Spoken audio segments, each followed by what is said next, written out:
Moving isn't ever easy, especially not at 35.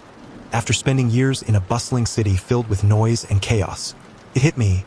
Maybe it was time to take a step back for a while. Recently, I had gone through a separation, and I knew deep down that nothing less than a radical change would suffice to heal the wound left by such a life-altering event. So, I decided on a quaint little neighborhood just on the outskirts of a major city, an idyllic little spot that felt almost perfect to me. It had calm streets, a tight-knit community, homes that weren't ostentatious by any means, and a couple of parks where I could jog along the winding paths without encountering too many faces. I found everything I was yearning for. At first, everything unfolded just as I had envisioned. The air was cool and tranquil, offering a peaceful sanctuary from the stress of my previous life.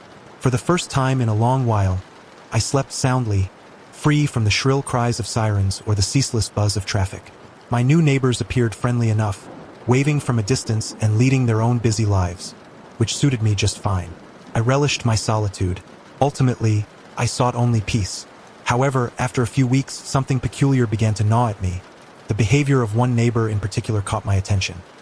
He was an older gentleman, somber and serious, the type who rarely ventured beyond his door for conversation. Ever since my arrival, he would watch me from the corner of his eye, almost as if he were gauging each of my movements with a meticulous scrutiny. At first, I dismissed it as quirky, but as days wore on, it became increasingly impossible to overlook. From my living room window, I had a perfect view of his house, particularly his small front garden, where each night he would methodically place an old trash can at exactly the same time without fail. I noted that every morning, without exception, there was a new bag tucked inside that can. A tiny, neatly tied bag that the man would retrieve promptly at dawn. It's not something one tends to notice at first glance, but each morning, when I stepped outside for my run, I witnessed this curious routine unfolding. I regarded him taking the bag into his home, and it was clear to me this wasn't typical garbage. It felt intentional and oddly significant. His actions, I realized, appeared to be part of an elaborate ritual, executed with obsessive precision. Initially, I presumed it was just another eccentricity, something typical among older folks in a cozy neighborhood. Perhaps he had an unusual method of receiving mail or some peculiar delivery system that made perfect sense to him. After mulling it over, I set it aside, though something about that bag, the exact way he handled and lifted it, stuck with me. Day by day, this strange practice became an irritation in the back of my mind. Each time I glanced his way, my fascination deepened. My intrigue spiraled further when I discovered that, no matter how many times he performed his ritual, it felt like an act of utmost importance to him. He moved with the urgency and concentration of a surgeon. It became apparent that speaking to him during this critical daily moment could disrupt something integral in his carefully constructed world. As time dragged on, what began as a mild curiosity morphed into a pressing need. I found myself sitting in my dimly lit living room, almost holding my breath, eagerly anticipating the moment I could witness those same motions play out, again and again. I even abandoned my running schedule, preferring to linger in the shadows of my living room as I waited for his nightly appearance. One particularly early morning, however, the scene was different. The light in his kitchen flickered on, a sharp contrast to the typical darkness surrounding the neighborhood at that hour. In that moment, I spotted him standing at the window, his face etched with attention I had not seen before. I leaned closer to the glass, eager to capture whatever detail I could. To my shock, I saw him gripping the bag, trembling in a way that spoke volumes about his inner turmoil. He shifted back, taking glances furtively as if fearful of unseen eyes. Then, the moment took a chilling turn when he abruptly pulled the curtains shut. Why did he act as if he were concealing something critical? My curiosity swelled. I decided that come dawn, I would uncover the mystery. I set my alarm, rising before the sun and pouring myself a coffee, my gaze planted firmly on his house. I anticipated another day of watching his routine unfold without him noticing my vigilant eyes. But as the minutes ticked by, I observed his behavior shift. Now, before he picked up the bag, he scanned both sides as if wary of surveillance, even casting wary glances toward my living room window. There was no longer any doubt. He had become aware of my scrutiny. I had to avert my gaze to evade an accidental confrontation. Later that day, under the cover of night, I hatched a plan. Slipping over to the trash can at the corner of the street, I placed a couple of bags beside it, feigning casual indifference, only to discover that the very next day, the exact same bag reappeared in his bin, perfectly positioned as before. It felt impossible, but I couldn't shake the notion that he hadn't been the one placing it there, lending a new layer of intrigue to my already obsessive investigation. Unable to shake the haunting allure of this growing enigma, I steeled my resolve to stay awake, eyes glued to that garbage can from the corner of my window, intent on unveiling the truth before dawn approached. I half welcomed the madness swirling around my anxious impulses, my gut twisted with anxiety as I wondered if I was laying myself bare before an unseen threat or another world altogether. The chill of that night lingered in the air, and finally, around 3 a.m., I saw the figure I had feared and pursued. The earlier darkness seemed to deepen as he moved in a way that sent icy shivers down my spine. He clutched the bag tightly and, like the night prior, placed it gingerly in the neighbor's bin. Once finished, he paused, scanning the area to ensure no one was watching, a sense of urgency radiating from him. After he vanished, I slipped out of my house stealthily, careful not to create any noise, but a small panic surged to life within me as I followed him into the silent streets of the neighborhood. His movement was deliberate, as if he were intimately familiar with the hidden corners where shadows danced. The chase continued through several blocks until he suddenly veered into a dimly lit alley. My own pace quickened with curiosity and dread as I stopped short before a rundown house I recalled seeing abandoned since I moved in. Heart pounding, I drew in close enough to witness him pull out a key and unlock the door. The figure vanished into the gloom, and I was left feeling exposed and fragile under the weight of the night. Even though every part of me screamed to flee, an insatiable curiosity tugged at my conscience. I walked forward with trembling legs until I was face to face with the house, feeling as if I was creeping deeper into a forbidden realm. Faint yellow light filtered through one of the side windows, and I leaned in, praying I could discern something through the grimy glass. What I witnessed was overwhelmingly chilling. My neighbor sat hunched before an old wooden table, hands trembling, face eerily pale. Before him lay a bag strikingly similar to the ones he discarded nightly, yet it was ajar, revealing a strange assortment of crumpled papers and odd little trinkets. With disquieting meticulousness, he began to remove each item. Photos with faded colors, some underlying layers stained beyond recognition. Fragments of clothing and finally, a small wooden box. I watched in horror as he pried it open, revealing what looked like small hand-cut strands of hair tied together meticulously with string. He handled them reverently, as if they were something sacred. Something dark, perhaps even ghastly, passed between him and those nameless figures held within those clippings. Suddenly, a dull thud echoed behind me. I turned my head, and everything in me froze. The figure I had been tailing for so long now stood less than a foot away from me, their eyes void of warmth. My lips parted in an attempt to speak, but the words caught in my throat, paralyzed by the icy fear clenching at my insides. "What are you doing here?" He stared blankly with a flat voice that dripped with menace. My legs threatened to buckle beneath me, but I gathered whatever courage I had left and managed to muster a response, inching backward as my feet stumbled on the sidewalk edge. The words escaped me. A sudden rush of terror took their place. The figure didn't say a word, extending a hand toward me that felt more like a threat than an invitation. I quailed, heart racing, when a voice emerged from the house. It was the neighbor, his startled gaze equally filled with apprehension and fury. "Leave it!" he shouted, stumbling out of the back door. "This has nothing to do with you." Before I could draw a breath, the shadowed figure slipped back into the darkest depths, vanishing as quickly as they appeared, leaving my neighbor gripping my arm with a wild look of distress. "You shouldn't have followed me," he whispered urgently, voice cracking under the strain. "What's going on?" I questioned, the confusion evident in my tone. But the weariness etched across his face held secrets, and I could see it weighed heavily upon him, as if he, too, were a prisoner of this neighborhood. "It's best you don't know. Just head back home," he cautioned, avoiding my gaze. "Forget what you saw tonight." I stood speechless as he moved quickly into the refuge of darkness, disappearing into the shadows of our peculiar community. My legs felt heavy, filled with unshakable dread. Yet somehow, I made it back to my home. The earlier calm I craved felt utterly distant, swallowed by an unsettling awareness that I would never be the same again. If you are enjoying the stories, don't forget to like, comment, and subscribe.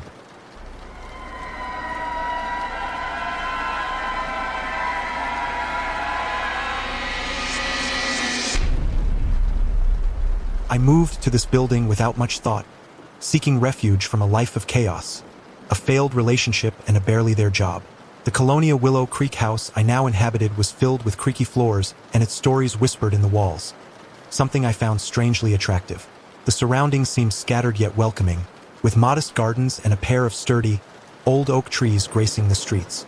My neighbors offered simple greetings, and while I barely knew anyone, the atmosphere was oddly secure. But tranquility was fleeting.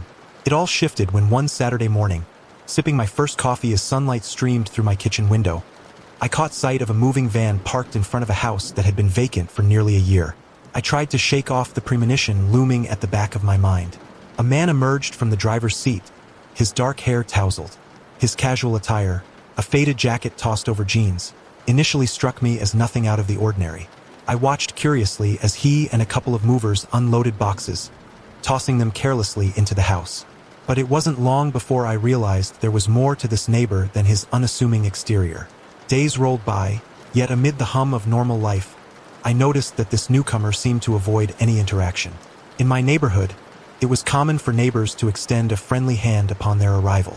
But this guy, he just vanished inside, powerfully detached from the community. As time unfolded, an echo of worry rattled within me. The first night I heard odd noises coming from his vicinity, thuds and scratches that pierced the midnight quiet. I rationalized it initially, imagining renovations in progress. Yet as the noise became more frequent, mounting dread took root within my thoughts. It grew alarming when one twilight evening, I returned from a grocery run only to find him in his front garden, snipping away dead branches with a rusty old saw. And when our eyes met, a startling chill enveloped me. Those pitch-black pupils held no kindness, only a warning, as if he knew I had been watching him. Weeks passed, and something else hung in the air. A peculiar odor wafted over each time I passed his house. It smelled like chemicals mixed with something far more unsettling, like wet earth and decay. I brushed it off as mere exaggeration, but deep down, a simmering uncertainty persisted. Time trickled on, leading to a strange confrontation. I discovered a note slipped under my door one evening. "I know you've been watching. We should talk." My instincts screamed at the thought that he had orchestrated this interaction, locking me into something sinister. That very night, the air hung thick with anticipation, and I found myself standing on the threshold of his door, heart racing as I knocked softly against the frame. It didn't take long before he appeared, his gaze drawing me in with a blend of intrigue and menace. The dread coursed through my veins as I sensed something was very wrong. He gestured for me to join him in the quiet of his backyard, revealing freshly turned earth under that haunting glow of dusk. Even in the dark, I could see something shifting in the shadows, something ominous buried just beneath the surface. As I stepped closer, he drew me down to the earth, rooted in curiosity but fighting against the gnawing fear.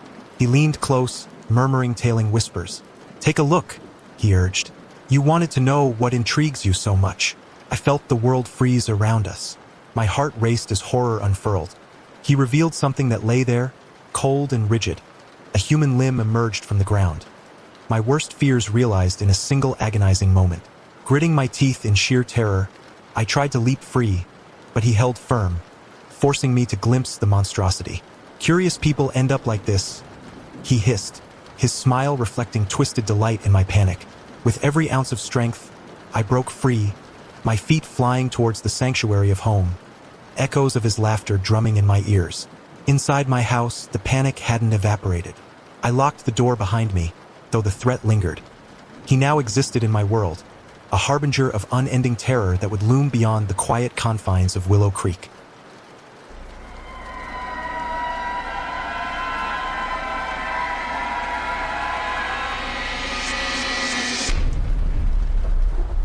I had lived in that closed neighborhood for more than 5 years, and until a few weeks ago, I thought I knew all the neighbors. I liked that feeling of familiarity, that routine that the place had. It was the type of neighborhood in which the houses were all more or less the same. Modest gardens, a couple of old trees on each street, and people who greeted you although they barely knew you. I had never had a real problem with anyone in the neighborhood, and although everyone was busy with their lives, they felt a certain security knowing that there were no intruders. At least that's what I thought. Everything changed the day I saw a moving van parked in front of the house that was unoccupied. For almost a year, I remember well it was Saturday, and I was having my first coffee in the morning when I saw the truck arrive. A man with dark hair and somewhat disheveled clothing got out of the driver's seat and opened the back. His appearance seemed normal to me at first glance. A tall guy with an old jacket and jeans, nothing out of the ordinary. I watched through the window while he and the movers unloaded his things and took them inside the house. At first, he didn't catch my attention. I thought he would be one of those discreet neighbors who never cause problems, and for me that was fine. But the days passed, and I began to notice things that didn't quite fit. Small details that made me wonder who my new neighbor really was. The first thing that bothered me was that although several days had passed since he moved in, I hadn't seen him interact with anyone else. In a neighborhood like ours, as soon as someone arrives, it's common for older neighbors to come over and introduce themselves, even if it's just to shake hands and ask where you come from or what brought you to move in. Yet no one seemed to have dared, and he didn't seek to interact either. In fact, as soon as he left his house during the day, a couple of times I tried to approach him and say hello, but the guy seemed evasive every time I saw him in the garden. Generally at dusk, he avoided eye contact and disappeared quickly toward the interior. At first, I thought maybe he was a reserved person or just liked to keep his distance, so I stopped thinking about it. But then the noises started. It was common to hear sounds in the adjacent houses, someone playing music or children playing, but from the new neighbor, the sounds were different. I heard knocks and scratches, sometimes very late at night. At first, I thought maybe he was remodeling, but those noises didn't feel like the typical hammering of a repair. They felt more intense, as if he was dragging something heavy and then hitting it repeatedly. Weeks passed, and every night the noises became more frequent. The knocks seemed to come from his backyard, the one I could barely see from the corner of my window. One night, intrigued, I went out to the patio with the lights off and stayed in the dark, trying to understand what my neighbor was doing at that time. Between the knocks and the unintelligible whispers, I managed to make out something. A shovel. The characteristic sounds of a shovel digging into wet ground could be heard, and after a while, the sharp thud of something falling into a hole. I went back home with a feeling of discomfort in my chest. I told myself that I shouldn't think badly, that maybe he was working on some gardening project, maybe planting something. But at that time, something inside me didn't quite feel calm. A couple of weeks passed, and the situation only got worse. The night noises continued to become more and more intense and at stranger times. One morning, I was woken up by sharp, dull knocks. Although I tried to ignore them, my mind began to fill the gaps with ideas I couldn't get rid of. At that point, every sound at night made me get up and look out the window toward my neighbor's house. Then one afternoon, I was returning from the supermarket when I saw the neighbor in his front garden. It was the first time I could see him up close in broad daylight. He was leaning over a bush, cutting branches with some rusty tools. It was only an instant, but when our eyes met, a shiver ran through me that I could not shake. His eyes were deep dark, and he looked at me without blinking. It was not a kind or inquisitive look, but rather one that contained a kind of warning, as if he had noticed my curiosity, and as if he knew that I had been watching him. From that day on, I began to notice other things that had previously gone unnoticed to me, especially the smell. Every time I passed near his house, a strange acidic and dense aroma floated in the air. It was a persistent smell like chemicals and wet earth, something that seemed to permeate the environment. At first, I tried to convince myself that it was some fertilizer he was using, but the aroma became more and more penetrating and difficult to ignore. One night, I decided against all instinct that I should know what was happening in that garden. I took advantage of a moment of silence to open my window and look closer. By the dim light of a lamp in his backyard, I saw that there were several mounds of earth scattered about, as if he had been digging in different places. But what caught my attention the most was a lump wrapped in black plastic half buried in the earth. It didn't move. It didn't make any sound. But something about that image was so disturbing to me that I felt nauseous. I closed the window and backed away. With my pulse racing, a few days passed in which I could barely sleep, each night thinking about what I had seen, questioning the noises and the smell in his garden. It was as if I had been trapped in a kind of cycle where everything revolved around that house and its owner. I began to avoid my friends and family. I knew that if I told them what I saw, they would laugh or tell me I was exaggerating. So, one afternoon, when I returned from work, I found a note on my door. The handwriting was neat and anonymous. "I know you've been watching. We should talk." That note left me paralyzed. I knew it was him, the neighbor, who wanted to talk. Every possibility that crossed my mind was worse than the last, but I felt that backing down was no longer an option. I was already too involved. That same night, with my hands trembling and trying to appear calmer than I really was, I headed toward his house. Everything was dark except for a light in the back garden.